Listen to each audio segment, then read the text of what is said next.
Hey you guys, welcome back to my channel. My name is Sandra, and if you're new here, I'm a nurse practitioner, and today in this video, I'm going to be giving you my best tips to succeed in nursing school. If you haven't subscribed yet, I'd love to have you here as part of my YouTube family. I talk about everything related to being a nurse and a nurse practitioner, as well as some other health topics. So if you'd like to join in on that, please go ahead and hit subscribe. All right, you guys, so I have been through nursing school twice. The first time to get my bachelor's degree to become an RN, and the second time to get my master's degree to become a nurse practitioner. So I have learned a lot of helpful tips along the way, some of them during undergrad, some during graduate school, and some of them I wish I knew while I was in school. But anyway, I want to pass them along to you guys to make that journey that much easier, because a lot of these can really help you succeed early on and lessen a lot of that stress and anxiety related to nursing school if you learn it early on. So these tips will help any nursing student, whether you're going for LPN, RN, nurse practitioner. These are applicable to all nursing programs. All right, so my first tip is take it one day at a time. I remember being in orientation for my nurse practitioner program, and I was so overwhelmed with the information they were giving, and I was so full of anxiety thinking, can I do this again? Am I too old for this? I've been out of school so many years. Will I be able to succeed at this? And let me tell you guys, that was the worst day of the whole program. It was not near as bad as what it sounded like it was going to be. Orientation is there to give you the information, but just take it one day at a time. Don't become overwhelmed with that information. Don't worry yourself unnecessarily. Just take it one day at a time. Make mini to-do lists for each day. Accomplish those little goals for that day and move on to the next day. I'm telling you, if you can just keep that mindset, you will succeed. All right, so my second tip is to be organized and use a planner. When I was in school, I used a calendar app on my phone, and I would go through the syllabuses for each class and take out the important dates for things that are due, for quizzes, for tests, and plug them all in for the entire semester. So then I would go through again and put my work schedule in and any important dates for events that I needed to attend, those kind of things. And I would plug in the entire semester into the calendar, and so that everything was looking back at me and I had a very clear picture of everything that needed to be accomplished in that semester. It's so much easier to tackle everything when you can see it all and there's no opportunity to miss important dates. I would recommend getting either a paper planner or a calendar app like I used and plugging in everything for the entire semester from day one. And then do it again the next semester. That is the best way to stay organized. It's the best way to not miss anything important. And you won't be as stressed out about anything upcoming because you'll already have seen it there several times. All right, so my next tip is to figure out your study style and stick to it. In my undergrad program, I wasn't very clear on how I learned best, so I had tried to study by myself in a quiet library, which just did not work for me. I tried studying at home, which again just did not work for me. There was too much commotion or I just couldn't focus. I learned in my undergrad program and I perfected in my graduate program that I learn best having a study buddy where I can talk through notes and talk through the lectures and we can discuss everything and I can remember everything that much better. So some things you may want to think about: are you a visual learner? Do you need to sit in the front of class to be able to absorb everything and pay better attention? Are you distracted easily? Are you restless in quiet spaces? Figure out your learning style and stick to it. When I was in my graduate program to become a nurse practitioner, I found a study buddy who had a very similar studying style to my own, and we would go to a 24-hour coffee shop, buy a coffee, get some food. There was some overhead music playing, and we would talk. We would print off the PowerPoint lectures, 6 slides per page, and then we would add our own notes to it in our own words. We would highlight everything. We would take turns reading through the whole lecture. If there were things that we needed to memorize, like the cranial nerves, we would go over those and quiz each other. And this studying style just worked very well for me and for my friend, and we loved it. We would spend hours at this coffee shop. It was a very comfortable setting. We weren't just memorizing, we were actually absorbing and learning the information. And sometimes some other classmates would join us, but it was never more than 2 to 3 people at a time. And I just found that this worked really well for me. And I actually really enjoyed studying this way because it was a very relaxed atmosphere. We were able to talk, we didn't have to be quiet, and we would absorb the information. So figure out your learning style and stick to it. If something's not working for you, if you feel like you're struggling to absorb information or it's just so hard to stay focused, find another type of studying style because it doesn't have to be that painful.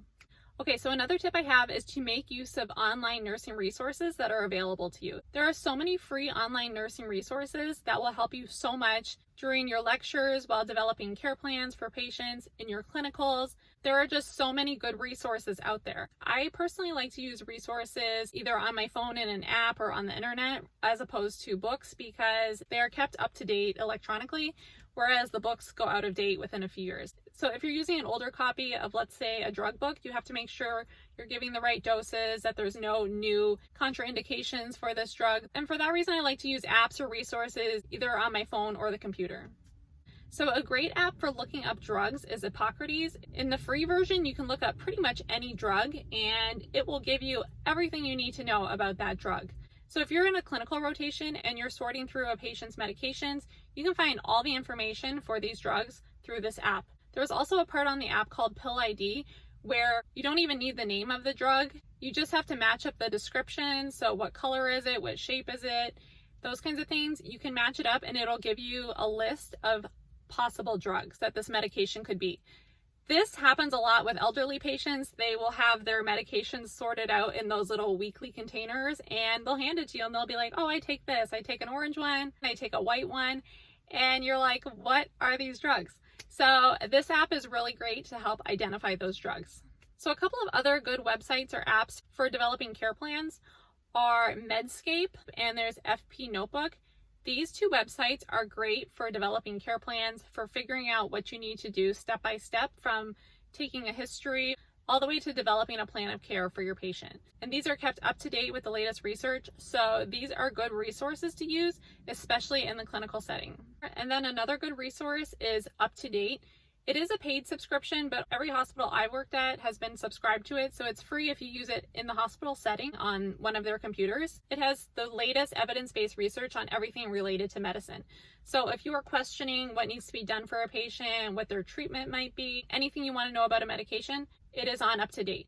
It takes a little bit of getting used to just because of the way it is written out. It's a little bit jumbled together, but once you get used to the format of Up to Date, it's not that bad, and it can actually be a really useful resource, not only as a nursing student, but once you graduate and you're working in the clinical setting. And then both Medscape and Up to Date offer free continuing education hours. You just create an account with them, and for Up to Date, all you have to do is look up things and it'll start tallying up your CEs for you as long as you're logged in.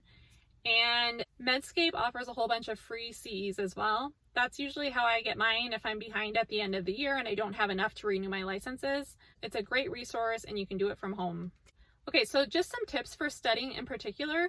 Handwriting out your notes and putting them into your own words is going to help you retain that information so much better. If you are on your computer typing notes verbatim from the lecture, it's going to be a lot more difficult to retain.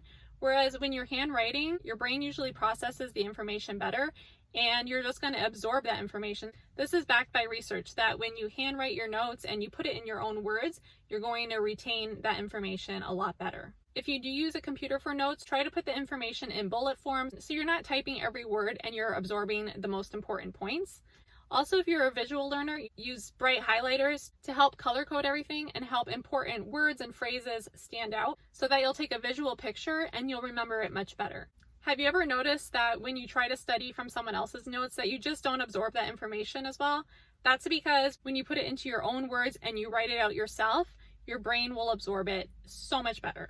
Okay, so another tip is get some caffeine first thing in the morning. If you guys are not already coffee drinkers, I am telling you, in nursing school and in your nursing career, this is going to be monumental.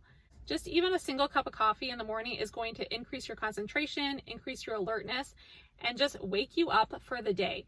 There are going to be many days where you are going to be sleep deprived. It just goes with the territory.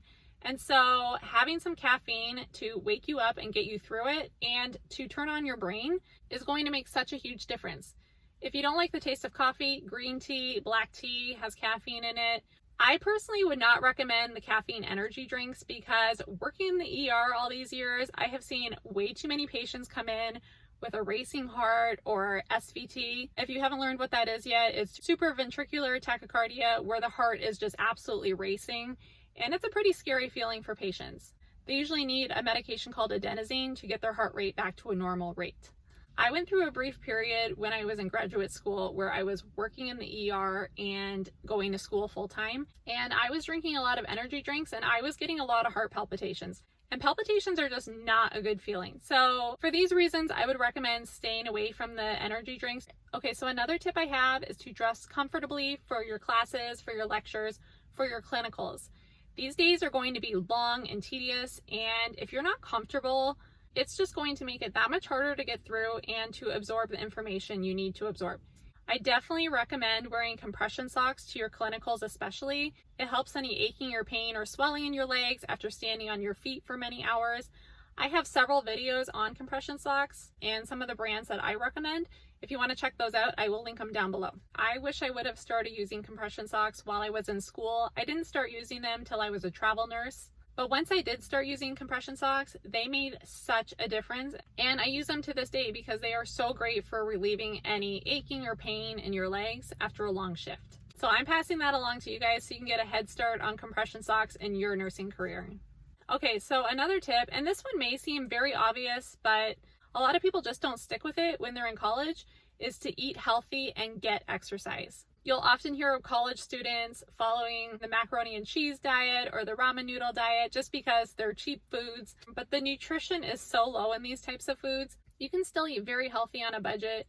Fruits and vegetables, nuts, protein, yogurt, those kind of things are going to give you the energy you need and to keep your body in shape to get you through this program. Also, if you're studying for long hours, make sure you go for a walk in between these studying periods. You're going to get your blood flowing and get more oxygen to your brain, which is going to help you absorb that information. Go for a short run, go for a brisk walk, just get your blood flowing to get that oxygen to your brain so that you absorb the information you're learning.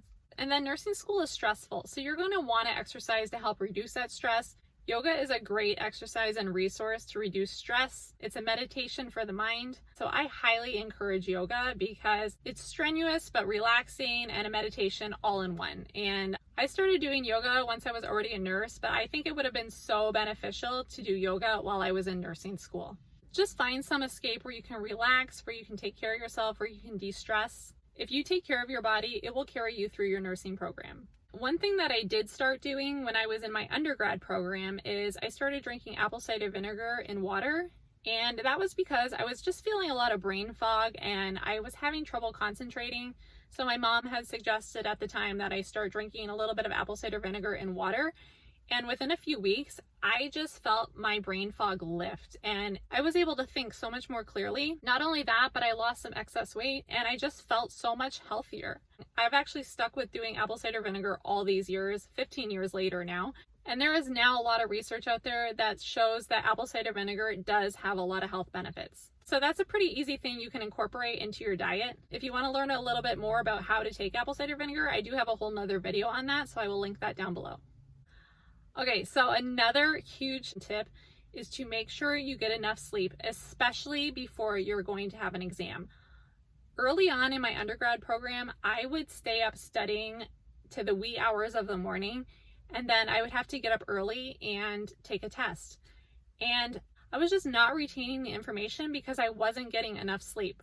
So when I started making sure that I did get a good 7-8 hours of sleep before an exam, even if I feel like I didn't study enough, I remembered things so much better. Your brain needs that sleep to absorb all that information you've been studying all day. So yes, do make sure you study enough, but most importantly, make sure you get enough sleep before your exam. And then my last tip is just to accept that this program is going to be tough. It's going to be stressful at times. And just to accept that for however long your program is, it's probably going to consume the great majority of your life. So you won't have the social life you used to, you won't have the leisure time you used to, but it's so worth it in the end, and you're probably not going to believe it now, but it does go by very fast. So just enjoy the process, enjoy the friends you make, and by the way, your classmates in nursing school are going to be your friends for life. I am still in close contact with nursing classmates from my undergrad program over a decade ago. So just accept that it's going to be a tough road, it's going to be stressful at times, but enjoy the process. All right, you guys, so I hope you learned a thing or two from this video. If you have any questions or comments, please leave them down below. Or if you have any tips that you find are helpful in nursing school, please feel free to leave them down below in the comments and share them with all of us. I'm sure we can all learn from each other. If you enjoyed this video, please give it a thumbs up. Please don't forget to subscribe and hit the notification bell so you get all my new videos. Alright you guys, thank you so much for watching, and I will see you in my next video.